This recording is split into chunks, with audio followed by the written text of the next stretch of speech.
Mess on the top. We're doing different things, but I've got the windshield area raised. I won't use chrome. It'll be sealed with windshield sealer. And I'm going to do the same thing with the back window. As you see from, I've mentioned in previous videos, so the drip rail has been removed because I put a new roof skin on it. So I welded 1/4-inch rod, and I'm inside a garage. It's a little cool. So the summer spring I'm going to finish the body works. So I'm going to go ahead and shoot a little primer on this. So this block garage, they draw moisture so we don't get no rust setting in. But anyway, I've also done the back window. I've raised it. The back window had a thick rubber seal. We will not be using that. We will be using windshield sealer on it also. It fits real nice. Both the front and the back window was raised 1/4 of an inch. Actually, a little more for the back, I believe. It's 3/8 because that rubber was so thick. But I've welded a piece all the way around, and what I've done is welded in this ledge and made it a little wider so the windshield has a good area to seal. I will put the sealer on here before I drop the window in. All this has been welded in. It's 14 gauge sheet metal, grinded down, and then I actually, since it was spot welded, used JB Weld to seal the area. And then the body work is still rough, but it's pretty close. Well, I wouldn't say it's rough, but it's pretty close. A thin layer of filler will finish this up for sure. I had to add this piece back here because I moved the back window up forward so that I wouldn't have to weld anything to the top. So I welded that back here, and that will be sealer across there too. It's sealed about right here before. But now it'll be sealed up here, and then this is going to be left pretty much the way it is, so rain that runs off can drain off and drain out past the trunk rubber. That's how it's designed to do anyway. I went ahead, and since I raised it, I wanted a piece inside. I'm going to make my own headliner. No bowls. Either I'm going to try some fiberglass paneling and see if I can mold that, or not. I will use penny board, which I've used before. It was that way before, but I had a console in the middle, so I don't want the console in the middle anymore. I may put some gauges up front at the top of the headliner in the middle, by the middle of the windshield. But anyway, I welded this on here to hide the gap, because there is a gap between this top piece and where the roof originally is welded. And then I welded a piece under to hold my headliner, because there's no trim that goes across there, and that'll make a nice piece of trim, and it'll hold it as I push the headliner up. And then, as you can see, if you can see on the sides, hard to see, it's already painted black. Let me see if I can do it here.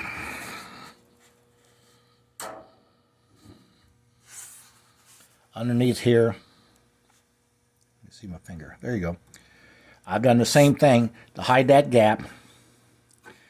And that way, if you look in the back window, that's hidden. And the sail panels that go across there, that actually, the rubber of the back window actually, it tucked up under that. So that helped fill that gap in for that. This piece that sat here, this package tray that sat here, I had to trim it off about 1/2 inch so it would still fit under here. And then it's covered with blue vinyl also, which I'll reglue it and tuck it under. I didn't cut the vinyl, I just cut, nah, it's not a, kind of a cardboard panel. I cut it. So that'll fit nice. So this is done. So what I'm going to do to the windshield, it's marked. So the windshield will have, I'm going to paint it on the back underside about yay wide, so that when you seal it, you don't see the seal, or you see the paint, just like they do windshields. So I'm going to scuff it and paint it, put the sealer on it, put it in.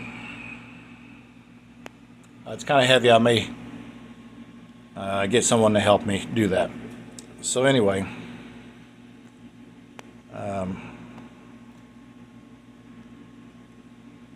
I think that's going to cover this video for now.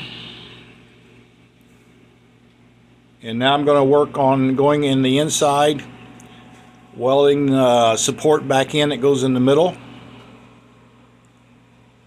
and maybe start working on my headliner. I also have a new windshield, but I'm going to practice on this windshield of sanding and painting and do it like the factory does. That'll be on the new one, but I need it for the sides and the top to be wider. So I'm going to do that myself. I'm going to tape it off, sand it. Not sure what grit yet. We'll play it by ear. Sand it all the way around, and then paint it. And let that dry, and then put that in. But here's the front again. The bodywork is more than roughed in. It just needs a thin layer of filler. I use a thin layer of plastic filler. That's short hair fiberglass I've used there. When you put the new roof skin on, it comes down to the quarter panel, and it leaves a gap because it tucks down, and so does the quarter panel tuck in, and that tucks in. So they come together, but there's a gap that you've got to fill out. And then if there's a little warpage, but it pulls those together and kind of changes the concurve a little bit. So you got to fill that in. I think that's 3 thin layers of short hair, but you got to make your bodywork, let's see, come across here like that. It come across here like that, and the roof skin comes down, so it comes across like this, and so you got to blend it all together. That's why it comes down way down here like this. But you can see that it's feathered, which means that it's close by itself when you get this feathered look. And I use a 18-inch, I think it's 18-inch, but a longboard by hand. I do my bodywork by hand. It's slower, and it's a little more physical work, but it's a better job when it's all done. And this will get a couple coats of primer and block sand it and stuff, but it's and I'm gonna try something new. I've seen on YouTube. Yeah, I watch YouTube too, but I've been doing this stuff for years, so I'm gonna say that's about it for now. I'm gonna blend the paint job.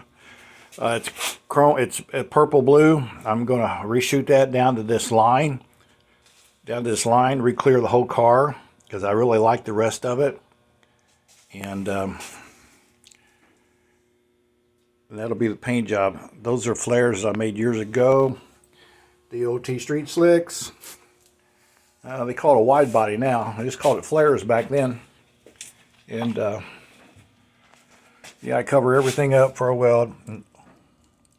Yes, 1978 Trans Am tail lights all the way across. I made these buckets years ago. And everything's pretty dirty now, but I've made that years ago. They bowed in, they work, they're nice. I still had my Mustang gas cap. All right, so that'll be the end of this story. I hope everybody had a good Christmas and have a happy new year. Thank you.